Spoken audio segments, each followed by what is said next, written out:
سلف السلام الوطني سلف سلف.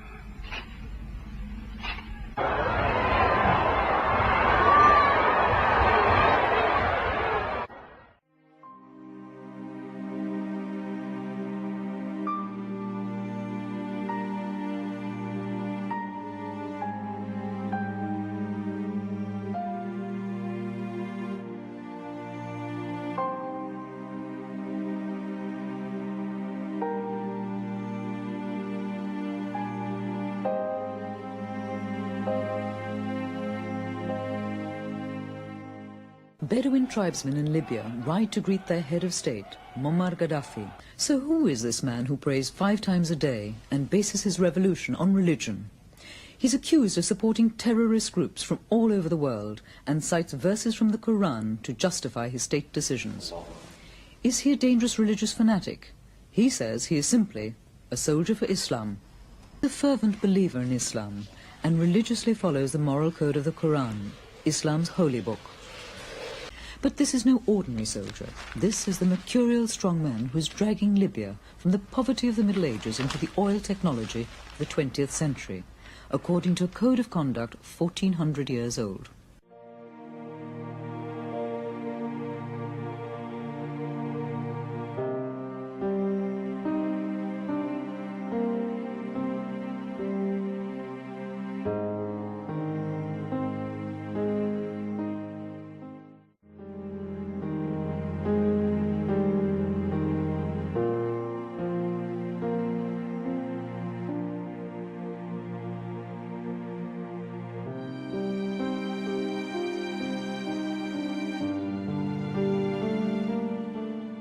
We have done what we had to do.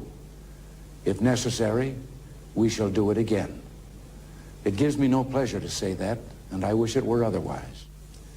When our citizens are abused or attacked anywhere in the world on the direct orders of a hostile regime, we will respond so long as I'm in this Oval Office.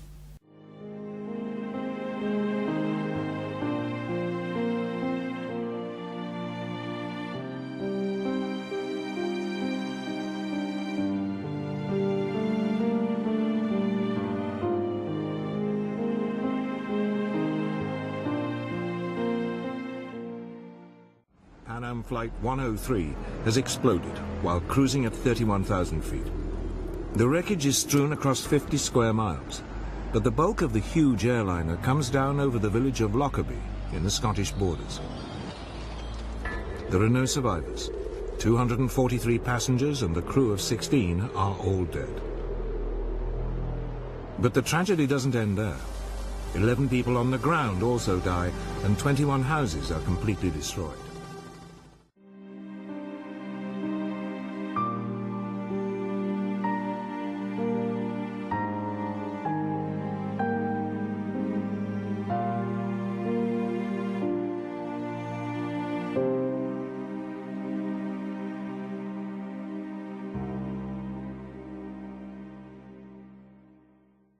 And they have secret places for torture, like a place we call it the farm.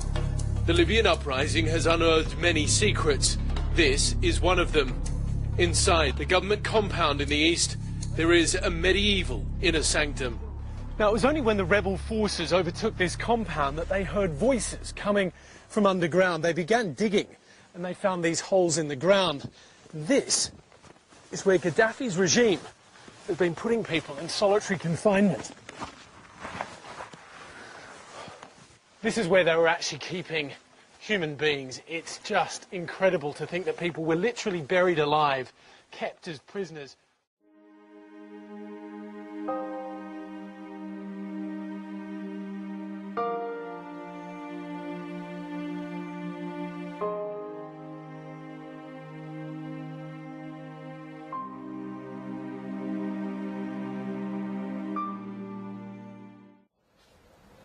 That's right, George. It now appears that all the rumors and hearsay are in fact substantive and that he is dead. Officials at the rebel government saying the deposed dictator Muammar Gaddafi killed this morning when rebel forces overwhelmed his hometown of Sirte. Sirte was the last bastion of resistance against the rebels who toppled Gaddafi 2 months ago. Now, Gaddafi was allegedly fleeing Sirte when he was hit by a NATO airstrike. He was either in a convoy or we have this image that's just come in of a hole, really a culvert, a drainage culvert, where he appears to have been. And